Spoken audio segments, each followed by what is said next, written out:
Bonjour et bienvenue pour cette nouvelle chronique vintage dédiée aujourd'hui aux figurines disponibles sur le marché américain en 1982.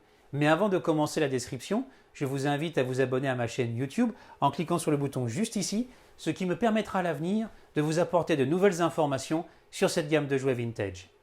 C'est donc la dernière année consacrée à l'Empire contre-attaque et ce sont 9 nouvelles figurines qui viennent s'ajouter à un total de 50 personnages fabriqués depuis 1978.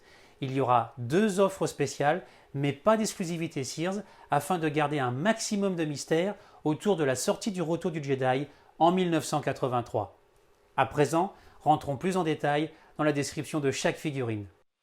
En cette dernière année consacrée à l'Empire contre-attaque, Kenner va distribuer aux États-Unis 9 nouvelles figurines avec les personnages de R2-D2 avec radar télescopique, C3PO avec membres démontables, le chasseur de primes Cat Lom, le chasseur de primes Zuckuss, le pilote de chasseur T-Impérial, le garde de Bespin, le pilote de Bipod, le commandant AT-AT et Luke Skywalker tenu hot. Au printemps 1982, c'est la figurine du chasseur de primes Cat Lom qui est à l'honneur. Il sera disponible contre 5 preuves d'achat à condition de répondre à l'offre spéciale avant le 31 août 1982. Il faudra ensuite patienter entre 10 à 12 semaines avant de recevoir le personnage dans sa boîte aux lettres. La figurine livrée dans sa boîte blanche sera accompagnée d'un catalogue des produits disponibles en 1982. Cat Lom sera vendu dans le commerce à l'automne de la même année. On retrouve le principe habituel où chaque figurine est vendue avec un emballage rectangulaire où le personnage est placé dans une bulle de plastique transparente, ce qui permet ainsi au futur acquéreur de choisir clairement le personnage qu'il souhaite acheter.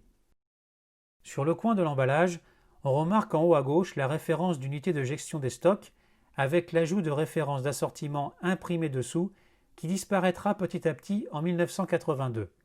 Le trou de rayonnage pré-perforé qui permet de ranger les figurines sur des présentoirs en magasin, ainsi que la recommandation que ce jouet est destiné aux enfants de 4 ans et plus. Le logo de l'Empire contre-attaque centré sur la carte avec le nom de la figurine en dessous, puis la photo du personnage en grand, l'apparition de nouvelles offres spéciales directement imprimées sur l'emballage, et en bas à droite, on retrouve le logo Kenner. La figurine est posée sur un petit carton de même couleur que le fond et le nom du personnage, mais la forme varie selon le type de figurine emballée. Excepté C3PO qui possède son sac derrière lui, les armes et accessoires des personnages sont collés par un ruban adhésif sur la bulle de l'emballage. Mais avec le temps, certaines d'entre elles se détachent car la colle du ruban ne fait plus effet.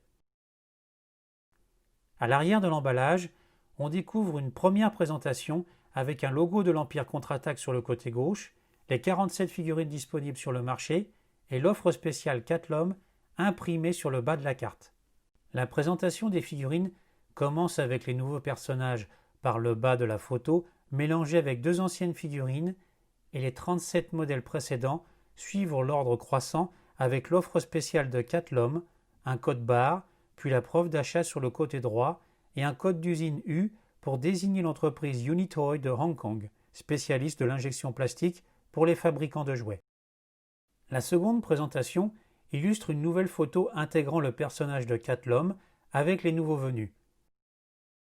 En partie basse, on retrouve les nouveaux véhicules, créatures et accessoires de la gamme avec le véhicule de reconnaissance, Scott Walker en anglais, le Tauntaun ventre ouvert, le Wampa, le chargeur d'entretien des véhicules, le canon laser à trépied, le canon laser radar, 2 mini-rigs créés par Kenner avec l'aval de Lucasfilm, le transporteur rebelle, un code barre, une preuve d'achat et le code d'usine U pour désigner l'entreprise Unitoy de Hong Kong.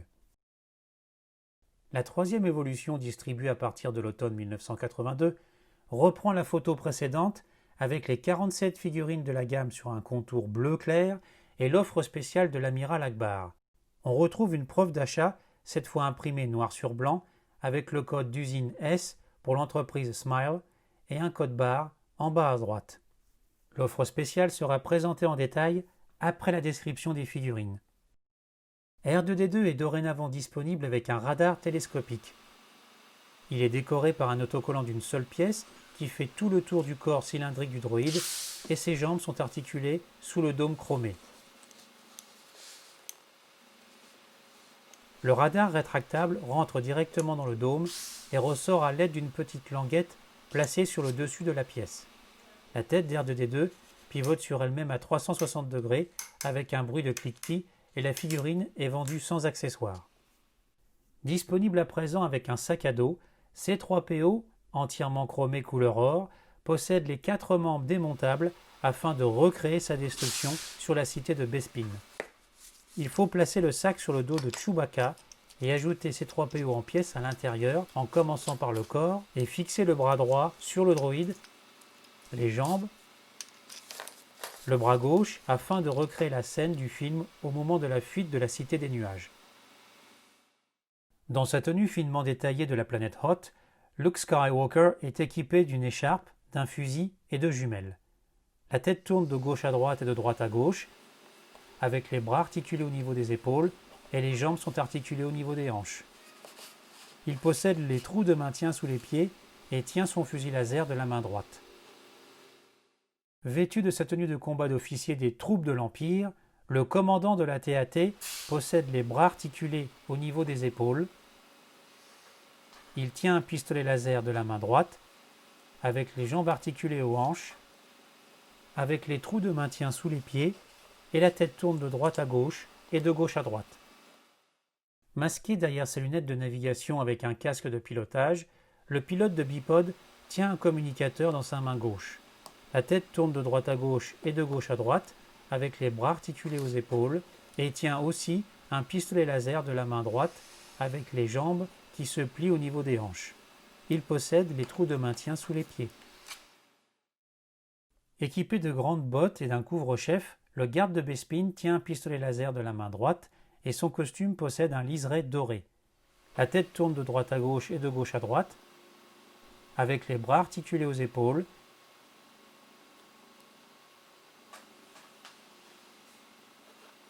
et les jambes sont articulées au niveau des hanches, avec les trous de maintien sous les pieds. Le chasseur de primes Catlom est équipé d'un épais manteau avec une sorte de harnais sac à dos maintenu à l'arrière et possède un fusil à double canon laser.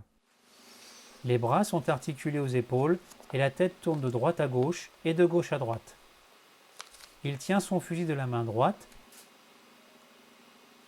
et les jambes sont articulées au niveau des hanches avec les trous de maintien sous les pieds. Zucus est une sorte de droïde chasseur de primes équipé d'un lourd fusil d'assaut laser. La tête tourne de droite à gauche et de gauche à droite, avec les bras articulés aux épaules. Il tient son fusil de la main droite et les jambes sont articulées au niveau des hanches, avec les trous de maintien sous les pieds.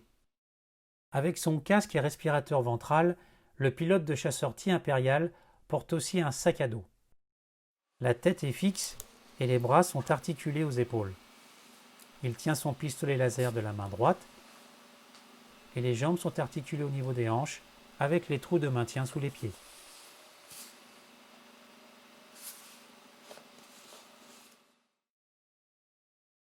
À l'automne 1982, l'amiral Akbar, présenté sur les derniers emballages de figurines, arrivera dans les boîtes aux lettres des participants à la promotion début 1983.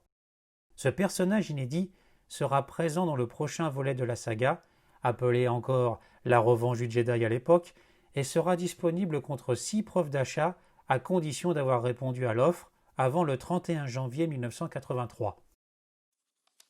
Il est livré avec une note expliquant son rôle dans le retour du Jedi, avec une publicité pour la sortie du film et l'annonce de nouveaux jouets à venir, ainsi qu'un catalogue des articles actuellement disponibles sur le marché. Il faudra ensuite attendre 10 à 12 semaines pour être livré à domicile, ce qui pour certaines livraisons correspondront avec la sortie du Retour du Jedi en mai 1983 aux États-Unis. En 1982, Lando Calrissian change de sourire avec le fond des yeux peint en blanc. Il a été estimé que le personnage serait plus crédible dans cette nouvelle version. Un dernier détail est à noter sur l'emballage du pilote de bipode. Celui-ci voit sa dénomination modifiée avec l'ajout du terme Twin Pod, bipode en anglais, afin que le futur acheteur comprenne mieux l'origine du personnage et à quel vaisseau la figurine est affiliée. Cependant, cette appellation est fluctuante puisqu'elle disparaîtra lors de la réédition du personnage sous emballage du Retour du Jedi à partir de 1983. J'espère que cette nouvelle vidéo vous aura plu. N'hésitez pas à laisser des commentaires, ils sont toujours les bienvenus, à laisser un pouce bleu si la vidéo vous a plu et vous abonner si ce n'est pas encore le cas. En attendant, je vous dis à très bientôt pour de nouvelles chroniques vintage.